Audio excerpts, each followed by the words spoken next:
Well, we have breaking news that is coming in on the broadcast, and Vishnu Shom joins us with the very latest on the Indo-China statement that's been issued. Both sides, Vishnu, have issued a joint statement. Take us through the operative part. Well, I think the operative part is what is not mentioned in the statement as opposed to what is. Now, our sources indicating to us that as far as the Chinese withdrawing, in other words, a resumption of the status quo ante along the line of actual control, those parts of the talks have been inconclusive.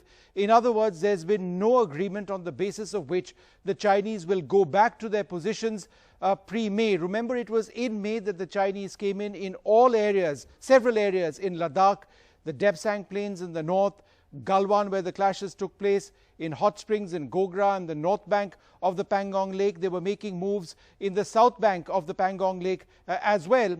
And Indian soldiers have been prevented from patrolling according to the limits of our patrolling. Those are areas which we used to patrol in the past. So what India has always wanted, and the bottom line as far as these talks are concerned, is look, the Chinese need to go back. So there is nothing in this that says that they have agreed to that. And our sources have indicated to us that that key part of the talks remains inconclusive. Well, also interesting because the statement does talk about not sending any more troops to the front lines, and we're reporting this interestingly on a day, Vishnu, when you're also reporting on China doubling its air defenses along the LAC. So the China has been doubling its air defenses, its air bases, and a lot of that for the last 3 years since the Doklam crisis. That's a report which NDTV brought you, a report prepared by Stratfor.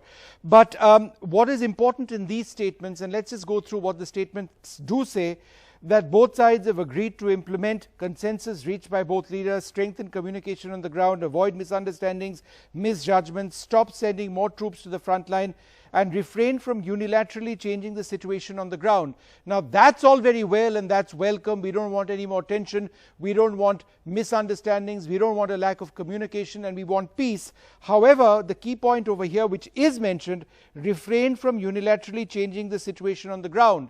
However, there is nothing that says that the situation on the ground, which has already been changed, needs to be restored. So there's nothing to that end, and therefore it's a matter of concern. We could well be headed to a long, harsh, cold winter for our soldiers deployed, remember, at heights of more than 17,000 feet in many places. In fact, close to 19,000 feet in certain places along the line of actual control. All right.